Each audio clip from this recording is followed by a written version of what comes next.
Today's topic is land utilization, CBSE 10 Standard Geography. Topic: as the land utilization, most often we used to see the question from this topic. So I thought to share a video about it. It is an important topic. Board usually asks question from this one. According to the utilization purposes, it can be divided, the land can be divided into 5. First one is about forest. Yes, forest. First one is forest. Second one is land not available for cultivation. Land not available for cultivation. That can be divided into 2. Which are they? Barren and wasteland. So non-available for cultivation can be divided into barren and wasteland. Yes, that much only written here in the textbook. What is barren land? Barren land means after several years continuous fertilization, the fertility of the soil will lose. So it may be infertile soil, or earlier itself it may be infertile soil. That is a barren land.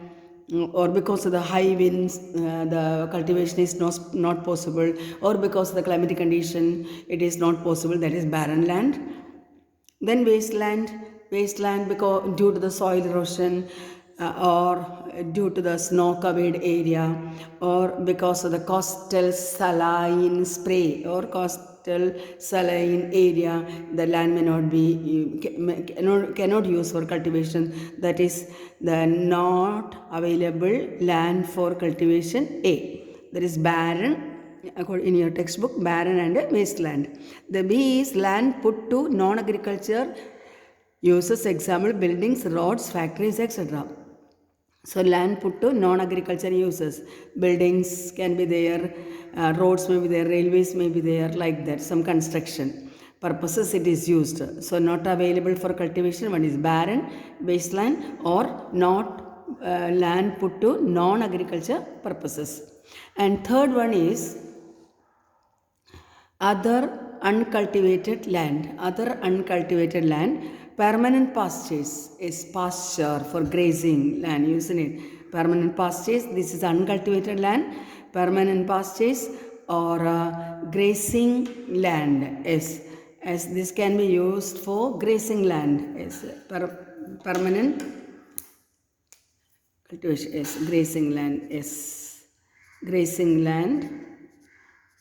That is grass, like that. So permanent pastures may be there. It is also uncultivable land, uncultivated land. Then B is miscellaneous tree crops. What is the miscellaneous tree crops? Grows. That is all cultivable land come under this, but not included in net zone area. It is not included in net zone area. This comes the 5th category. So it is a miscellaneous tree crops grows, where we can see small trees or shrubs or some agriculture purpose they may be using, some agriculture, but we cannot categorize it as like plantation or like different types of trees might have grown there. Trees may be there, that is shrubs may be there, fruit trees may be there, or plantains, like that, different types. That is all cultivable land but not included in net zone area. So other uncultivated land, permanent pastures and grazing land. A and B is miscellaneous tree crops grows, and C is cultivable wasteland. Cultivable, that is cultivatable wasteland. What is cultivatable wasteland? That is because of the soil, because of the climatic condition. Is here it is written. Cultivable wasteland left uncultivated for more than 5 agriculture years. More than 5 agriculture years, it is left uncultivated. So that land will become, that is a wasteland, that is cultivable wasteland. It is more than 5 agriculture years, it is not cultivated. So these are the 3 types which come under other uncultivated land area. Yes, but why it might have kept like that? Because of the soil condition, because of the climatic condition, that we are not using that. Yes. Then fourth one is fallow land. Fallow land. Fallow land, current fallow left without cultivation for one or less than one agriculture year. Yes. Current fallow land left without cultivation for one or less than one agriculture year.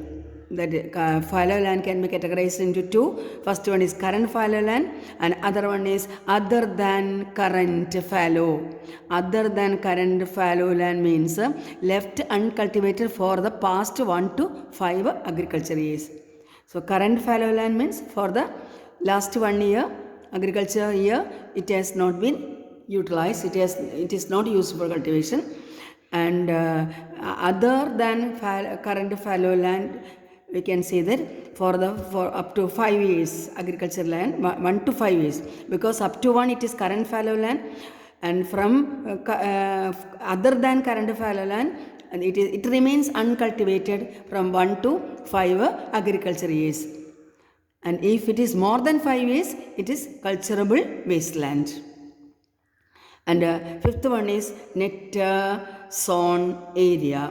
Net sown area, net is area sown more than once in an agriculture year. Area sown more than once in an agriculture year plus net sown area. So area sown more than once in an agriculture year plus net sown area, we will get a gross cropped area.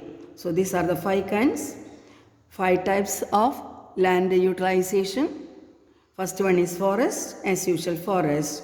Small trees, shrubs, creepers, large trees, huge trees, all these will come under forest. Second one is land not available for cultivation. It is divided into barren land and wasteland. And barren land, that may be in infertile land, it is not written there. Okay, that is all according to your textbook, barren land. Then next one is the wasteland, that comes under land not available for cultivation.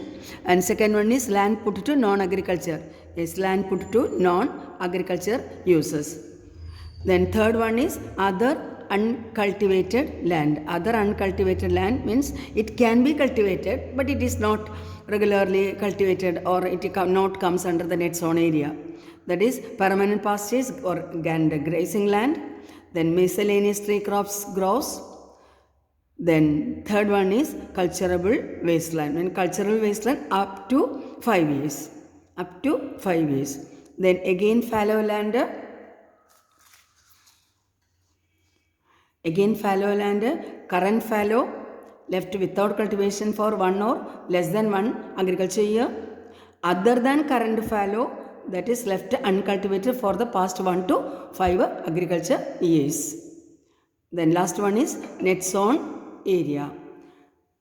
Net sown area sown more than once, that is an agriculture year plus net sown area, we will get the gross cropped area. This is really the area where cultivation takes place, that is net sown area. Then I was going through what are the important topics come under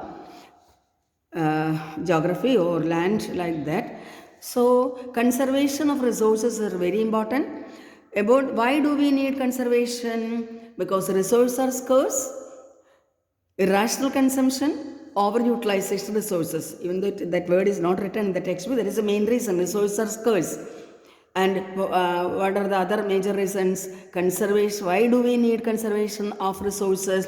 Whether it is soil, whether it is water, whether it is mineral, whatever it is, why do we have to conserve resources? Because we are not properly utilizing the resources because of the irrational use, irrational consumption, or overutilization resources. It leads to socio-economic and environmental problems.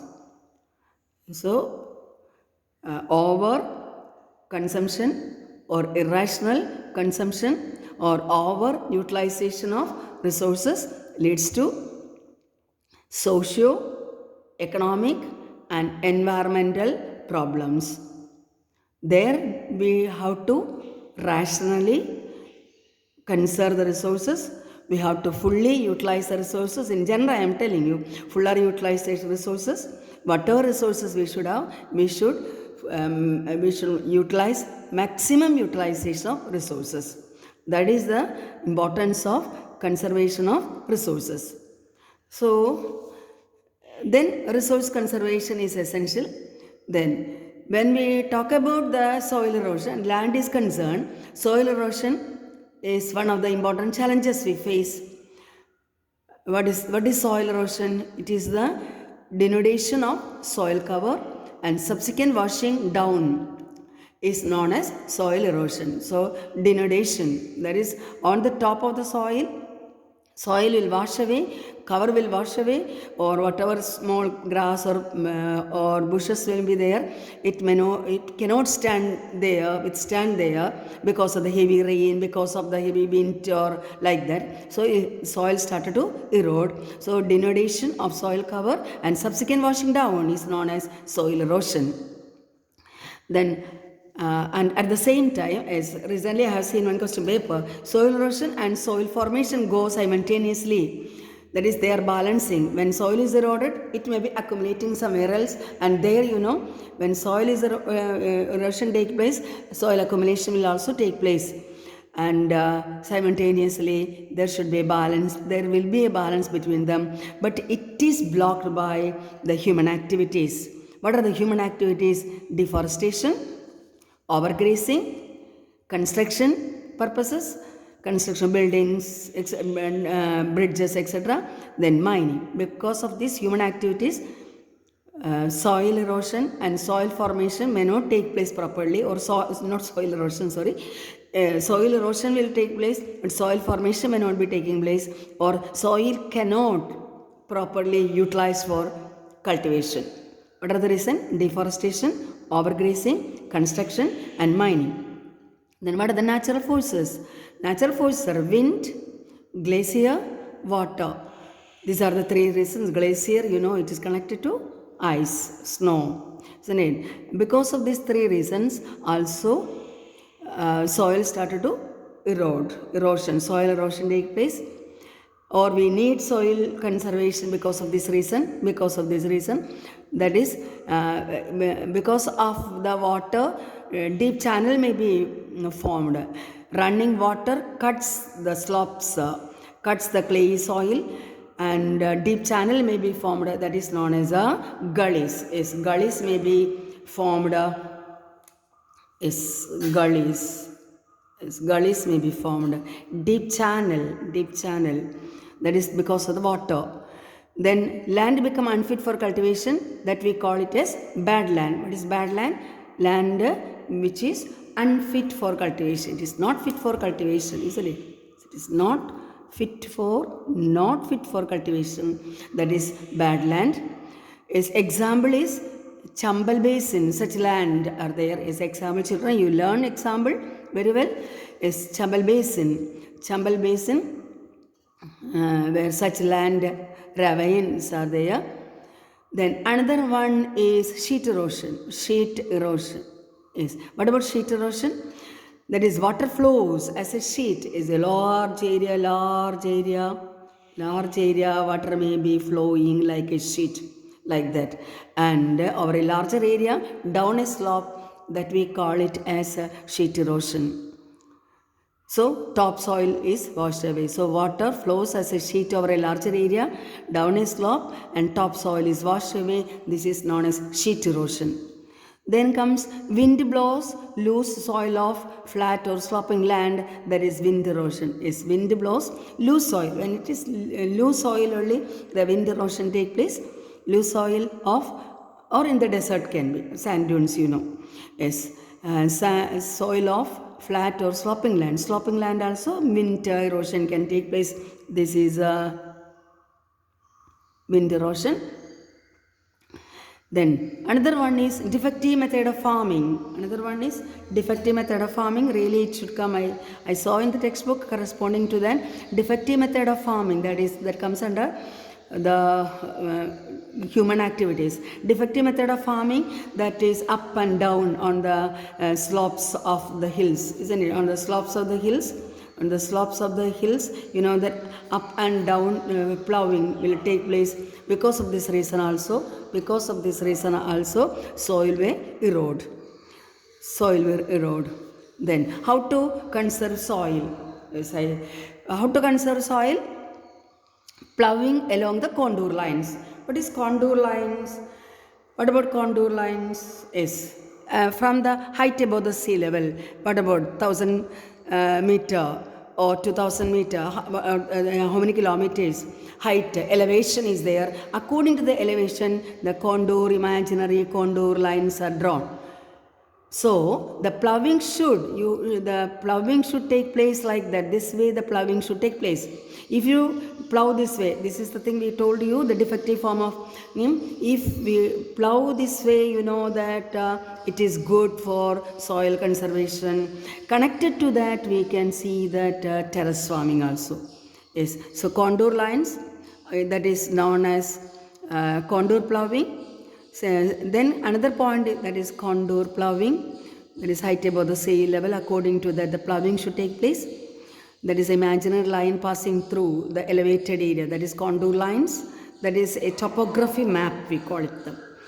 Then slopes making terraces, terrace cultivation is a slope like that is, you know, maybe making some terraces. You might have seen while you travel in a train, most often the hilly areas, you know that this type of terraces, according to the height, it may be formed and cultivation. So here, you know, the mud or grass or some plants will be there to obstruct the soil erosion, or water will not wash away like that. So this is the terrace cultivation. That is example C, Western and Central Himalayas. Western and Central Himalayas, this type of terrace farming is so familiar. Or then comes strip cropping. What about strip cropping? It is strips of grass are left to grow between crops. Suppose crops are there, in between that, you know, in between strips of grass are left to grow. So you know that the crops here, the crops can grow, whatever the crops can grow. That is strip cropping. Breaks up the force of wind. It will break up the force of wind. So strips of grass are left to grow between crops. Then coming to shelter belt. Is what about shelter belt? In the textbook it is written shelter belt is just the row of trees. Really, the row of trees are planted near the sand dunes, or to stabilize the sand dunes, that is written. But this type of shelter belts are constructed on the coastal and dry areas. You might have studied in the 8th standard like that. So here trees are planted, isn't it? Lines of trees are grown. Trees are on a line. Shelter belts are rows of trees. Rows of trees are grown to stabilize or to prevent the wind blow of that area. And most often in the coastal and dry areas, this we used to see. So stabilizing the sand dunes. That is example given in your textbook. Then example is Western India. So yes, this much I just wrote when I went through the textbook, geography textbook. That only at present conservation is here. Anyway, why do we need conservation? Fuller utilization of resources, or we are not fully utilizing resources. So misuse of resources are there. We have to maximize the utilization of resources and minimum wastage of resources, because resources are scarce. So that is we should properly utilize the resources, land or water or minerals. So, you know that the human satisfaction, human welfare can be increased. That is the main reason. and it can promote socio-economic, or not promoting, it will lead to, if we are not using it properly, it will lead to socio-economic and environmental problems, social problem in the society itself. We know that our country, or especially some regions are polluted. In Kerala, one important controversy is going on regarding the pollution. So waste management is very important. So irrational consumption and over utilization resources will lead to socio-economic and environmental problems. That is all regarding your textbook line. Yes, that is why we needed conservation of resources in general, I am telling. So yes, that is all at present. Okay. All the best, children. Thank you.